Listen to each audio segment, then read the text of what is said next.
Pessoal, gente, um novo projeto de reforma trabalhista está em discussão no Congresso Federal em Brasília.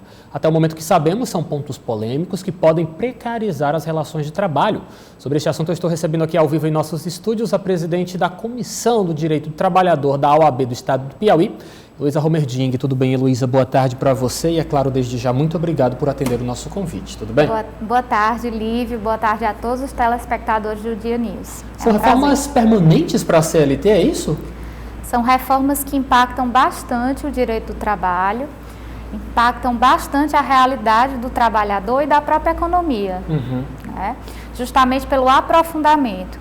Em regra, a medida provisória 1045, ela tinha o intuito de somente tratar sobre as suspensões e reduções de jornada e dos contratos de trabalho, para tratar justamente dessa crise sanitária do coronavírus. Eu entendo. No entanto, houveram o que a gente chama de jabutis, né, que é justamente matérias estranhas ao texto original da medida provisória. Então, são mais de 407 mudanças. Nossa. E que aprofundaram de 25 artigos para mais de 90 artigos. Então, o projeto ele realmente modifica muito e a gente acredita que venha trazer realmente uma modificação ainda maior, um aprofundamento ainda maior daquela reforma trabalhista que iniciou em 2017. Nós conversávamos aqui nos bastidores, você falava que esta reforma, como está proposta lá em Brasília, se organiza em 3 pontos principais. Você pode apresentar para a gente, por gentileza? Sim. Na verdade, há vários pontos sensíveis da CLT que visam ser modificados, inclusive não só da CLT, mas da lei também que rege o juizado especial civil, federal, impacta também a matéria previdenciária. Mas temos 3 programas do governo federal em que trazem maior mudança, vamos dizer assim, que é o REQIP, né, que é um programa de reinserção do trabalhador através de uma bolsa de incentivo, né. Então, na verdade, não seria um salário, mas sim uma bolsa de incentivo, para que ele possa se qualificar. E essa bolsa, ela pode chegar até R$ 575, então um valor bem inferior ao salário mínimo. Além disso, tem também o programa Priori, que é o programa Primeiro Emprego, e também para incentivar as pessoas com mais de 55 anos que estejam fora do mercado de trabalho há mais de 12 meses. Esse Priori, ele não tem alguns direitos que são concedidos ao trabalhador hoje com vínculo formal, com carteira assinada. Como, por exemplo, o FGTS, aquela contribuição mensal que seria de 8% sobre o salário do trabalhador, não se coloca aqui. Aqui seria 2% para aquela pessoa que é empresário, microempresa, até 4% a contribuição para empresa de pequeno porte e até 6% para as demais modalidades empresariais. Além disso, o trabalhador, quando dispensado, ele receberá uma multa menor do FGTS, de 40% cai para 20% apenas.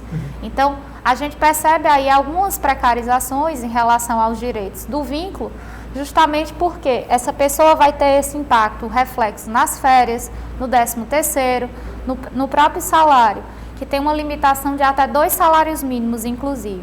Então, esse é um outro programa que traz esse prejuízo. E, por último, tem um outro programa também que impacta bastante, que é justamente o programa de serviço social voluntário.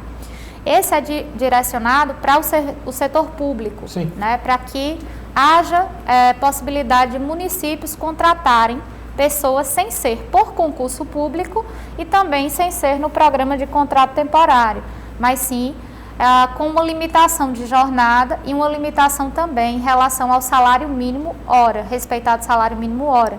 Então, teremos nesse caso, por exemplo, o município ele pode ter ajuda da União, só que a União só ajuda até R$ 125. Então, a gente pode ter no serviço público trabalhadores contratados sem concurso público e sem um contrato temporário ganhando pelo menos R$ 250, o que é um valor muito baixo.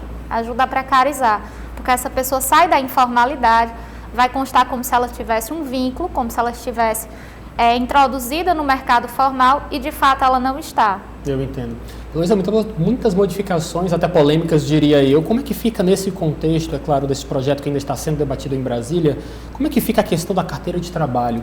Ela pode, de certa forma, ser ignorada nesse processo? Em relação a esses programas que eu citei, não há vínculo empregatício. Isso faz com que haja a possibilidade.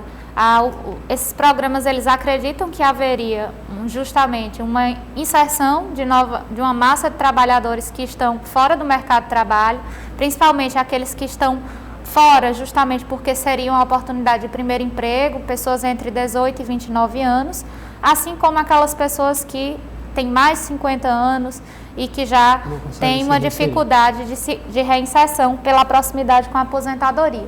Eu entendo. Medidas como essas estão sendo observadas como uma tentativa de estimular emprego e renda no Brasil. Você acredita que elas podem cumprir esse papel, Heloísa? Eu acredito que não.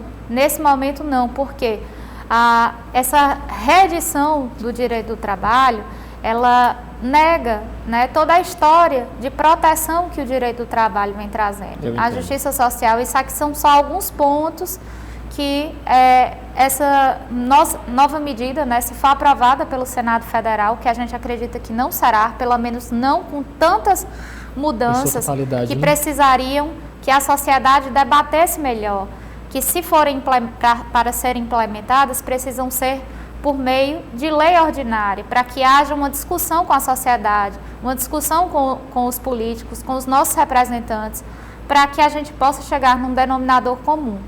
Então, acredito que o crescimento da economia, ele se dá, a formação dos empregos, ele se dá justamente com o crescimento salutar da economia. Claro. E não reduzindo direitos trabalhistas que a gente conquista isso.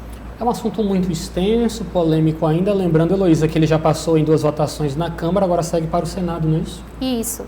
E a medida provisória, ela decai, se não for agora defendida pelo Senado, amanhã, no dia 25. Então, realmente é um projeto que está em ampla discussão e bastante acalorado. Voltaremos a falar sobre esse assunto. Espero contar com a sua colaboração. Heloísa, muito obrigado. Boa tarde para você e volte mais vezes. Sem dúvida. É sempre um prazer, Lívia. Obrigado, muito obrigada.